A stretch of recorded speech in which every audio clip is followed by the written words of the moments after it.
El siguiente video se hace con la intención de orientar al espectador y que compruebe dónde terminan los caminos de las personas que deciden pertenecer al mundo delictivo mal llamado bajo mundo. Trabajar, estudiar y poner todo en las manos de Dios puede que parezca el camino más largo, pero es el mejor y el más seguro. Síguelo. En República Dominicana hay un dicho que nosotros en muchas ocasiones estamos como la arepa, con fuego por arriba y fuego por abajo. Eso pasa precisamente cuando uno se pone a analizar la historia de República Dominicana y que ve que dentro de las filas de la policía, la institución que está supuesta a defendernos, se encuentran elementos que a veces son igual o más peligrosos que los mismos delincuentes.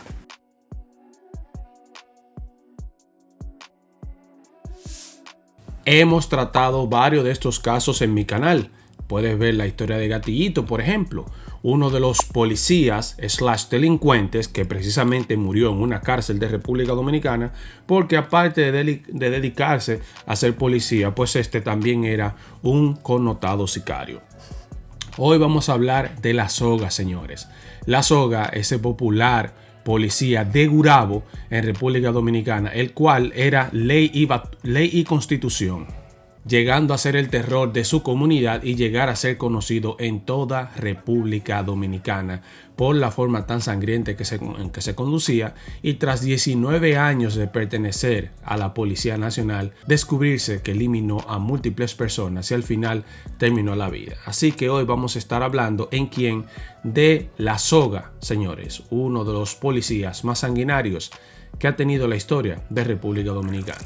Prófugo de la justicia dominicana por casi 7 años, Fernando de los Santos, conocido como La Soga, era un teniente de la Policía Nacional. Popular por perseguir a delincuentes en Santiago, se convirtió por muchos años en uno de los hombres más buscados por la autoridad en el país. La policía juraba que le daba seguimiento y que hacía todos los esfuerzos por capturarlo, mientras hacía vida pública en Santiago sin esconderse de nada ni de nadie, dando fiestas en su traba, construida por él mismo, en su casa y con sus amigos, sin miedo a nada ni a nadie. Incluso él mismo decía que el jefe de la policía sabía dónde él estaba, que si quería atraparlo, que simplemente fuera a buscarlo. Tal vez esta confianza en sí mismo fue lo que hizo que perdiera la vida años más tarde, porque un miércoles por la mañana, próximo a su vivienda en el mismo sector de Gurabo, unos sujetos se devolvieron y lo ejecutaron.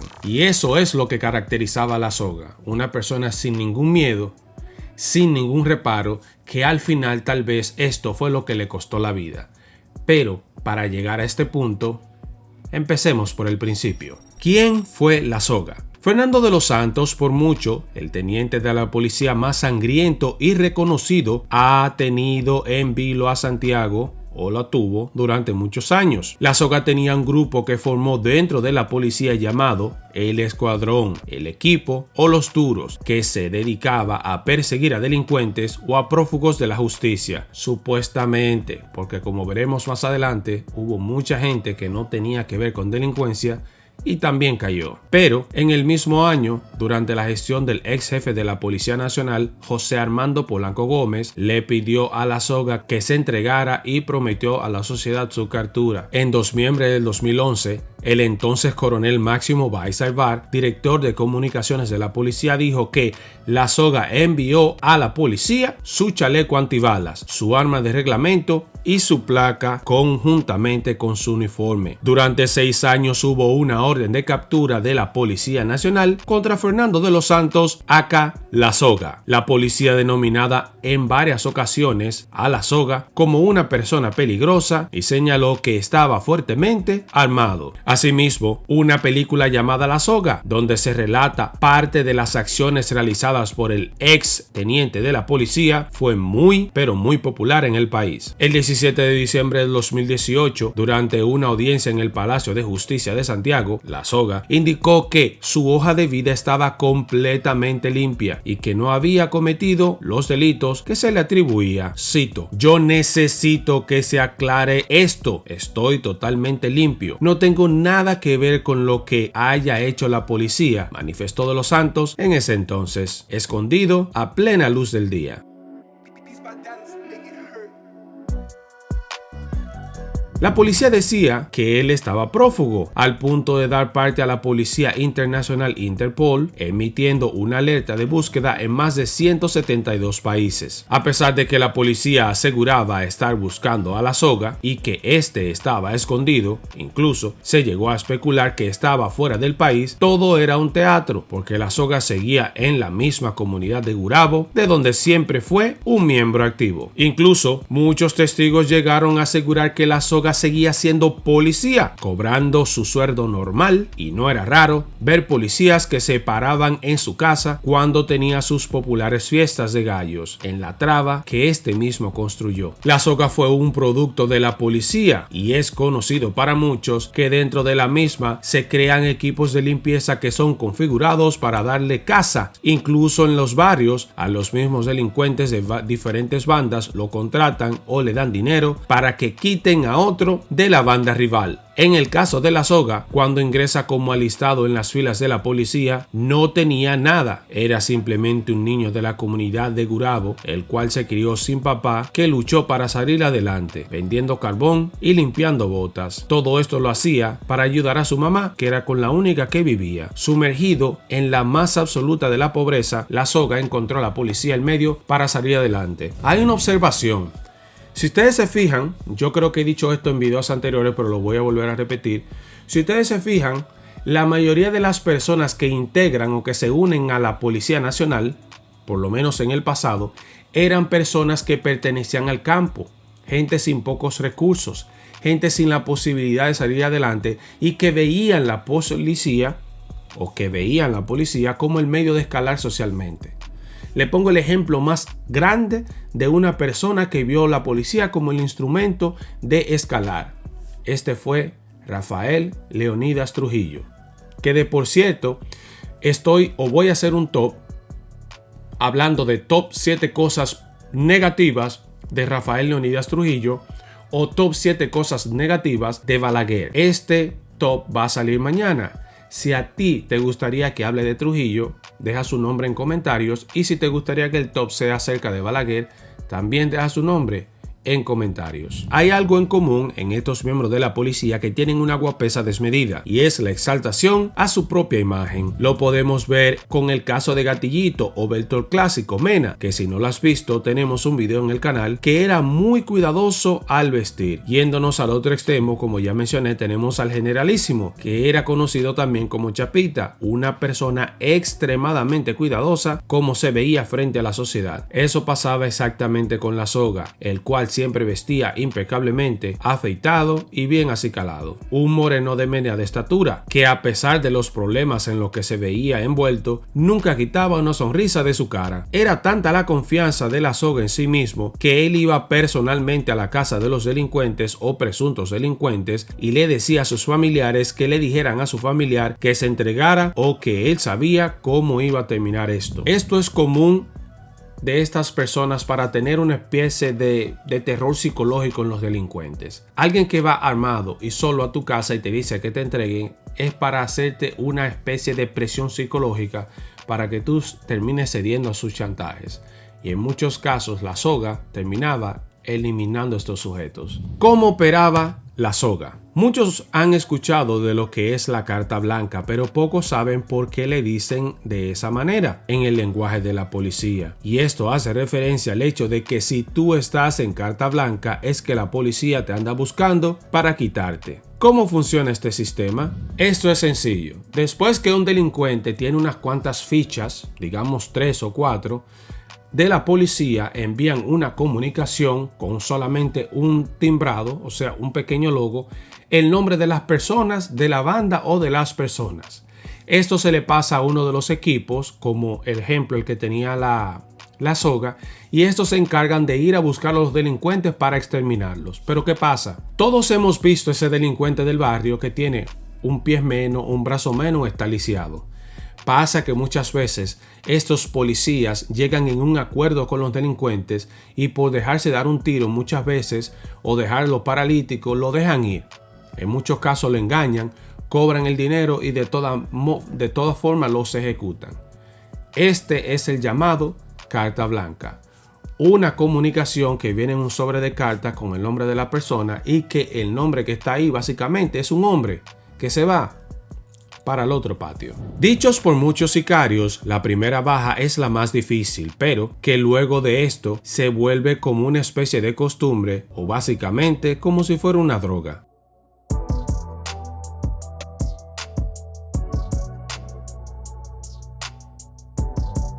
Y ahí es que comienzan los conflictos, porque al no haber órdenes de superiores para eliminar delincuentes, o sea, cartas blancas, entonces estos miembros de escuadrón empiezan a eliminar personas por su cuenta y comienzan los abusos y los sicariatos. Esto último pasó con La Soga. Guarda esta información para más adelante. Sus crímenes. Habían varias órdenes de captura para La Soga. Se le acusó de haber cometido al menos 35 ejecuciones extrajudiciales durante varios años como teniente en Santiago. En 2011, La Soga se le vinculó a los fallecimientos de Elvis Sebastián Valerio Espinal y Luis Roberto Torres Ortega, Robert, supuestamente por encargo de Joan Silverio Ureña, Joan, y Bonel de Jesús Lanfranco Castro, Bonelli. En ese entonces se especuló que el exteniente recibió 250,000 pesos por quitarle la vida a Elvis Sebastián Valerio Espinal y Luis Roberto Torres Ortega Robert. Sus cadáveres fueron encontrados atados de pies y manos en la presa de Taveravao, en Sabana Iglesia. También era costumbre para La Soga meterse en peleas de borrachos, en sus peleas de gallo, donde siempre salía una persona herida o fallecida. Conjuntamente con su escuadrón, La Soga era implacable, unos tipos bien armados, todos bien vestidos, que cuando se tiraban a los sitios implantaban el terror. En esencia, la creación de estos escuadrones era o es con buena intención, porque en esencia su fin es controlar la ola de atracos delincuentes que pasan en las comunidades. El problema es que se exceden. Algunos de los grupos de este tipo de escuadrón no tienen número específico, pueden ser integrados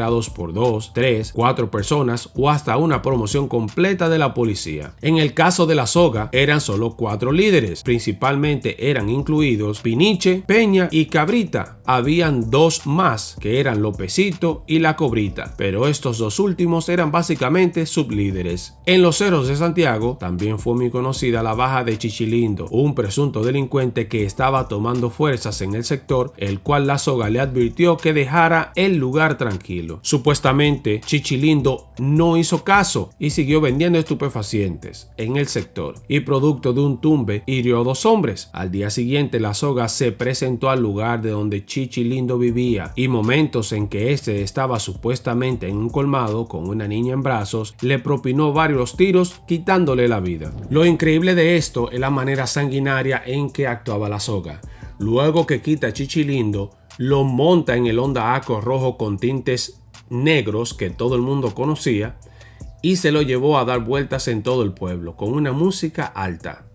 Así trabajaba La Soga. Ascenso. Su escuadrón se hizo famoso porque periodistas de Santiago como Federico Basili y Esteban Rosario del programa Detrás de la Noticia le daban seguimiento en una época en que la utilización de las redes sociales no era tan activa como ahora. La cobertura al escuadrón y constante exposición los hizo famoso en la vista de todos. Como mencioné anteriormente, La Soga utilizaba mucho el terror psicológico con los supuestos delincuentes que perseguía y dejaba recados con sus familiares. Tan temido era el escuadrón de La Soga que desde que en el pueblo se veía su Honda Accord rojo 2 veces pasar por una calle, todo el mundo sabía que venían problemas. Se cuentan que incluso La Soga llegó a un extremo de locura tan grande que una vez para quitar a un delincuente lo esperó 8 días escondido cerca de su casa, velándolo día y noche, y cuando este se presentó lo eliminó. Supuestamente con esta baja empezó el principio del fin para La Soga.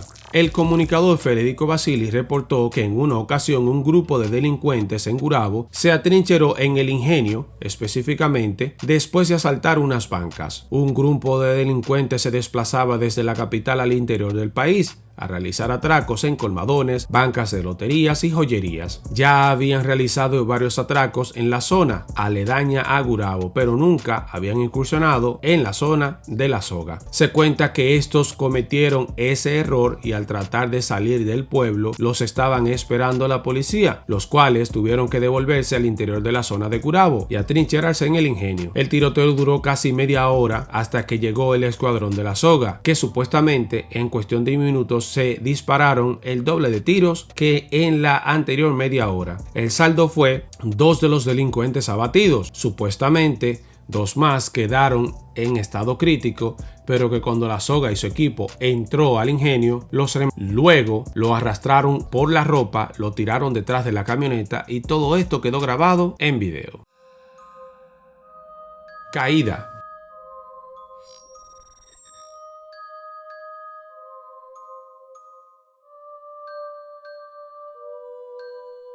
Alberto Rosario Brache, aka John Chagón, fue el primer delincuente en hacerle frente a la soga, hiriéndolo en un confuso incidente. Checón le propinó 7 disparos a la soga, impactando 3 de ellos, pero no de gravedad, solo uno que se le pegó en la pierna. La soga, como era una persona que siempre tenía la guardia alta, tenía un chaleco antibalas. Puede que sea de casualidad, pero al ser de Gurabo, el mismo pueblo de Hipólito Mejía, durante el gobierno de la soga se creció aún más. Se cometieron más abusos e incluso las redadas, que eran 2 veces a la semana, pasaron a ser todos los días. Por este cansancio que la población tenía de él y los tiros que le había dado Checón, al parecer, la comunidad le había perdido el miedo. En la mañana del miércoles 3 de junio del 2020, se le acercaron varios sujetos a la soga y sin mediar palabras le dispararon casi 30 veces al frente o casi al frente de su casa en Gurabo. Muchos dirían que se confió, ya que estaba cerca de su casa. Había tenido una pelea de gallos el día anterior y se encontraba sin chaleco antibalas. La hipótesis indican que sus ejecutores puede que lo hayan estado dando seguimiento y sabían que este era el modus operandi del ex policía y que su momento más vulnerable era esos días en la mañana. Al día siguiente fueron sepultados en la mañana del jueves los restos del ex teniente de la policía Fernando de los Santos La Soga. Decenas de personas acudieron al cementerio de San Bartolo de Gurabo a fin de despedir con música y gallos al ex oficial. Por el hecho, varias personas han sido interrogadas, de acuerdo a la institución del orden, hasta el momento, pero en última instancia, nadie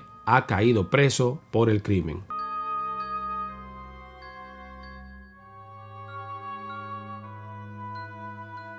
Es bueno recalcar que muchos o algunos miembros del escuadrón siguen activos, y como siempre, me gustaría darle el mensaje final, y es que, señores, bien dice el dicho, que al que hierro mata, a hierro muere.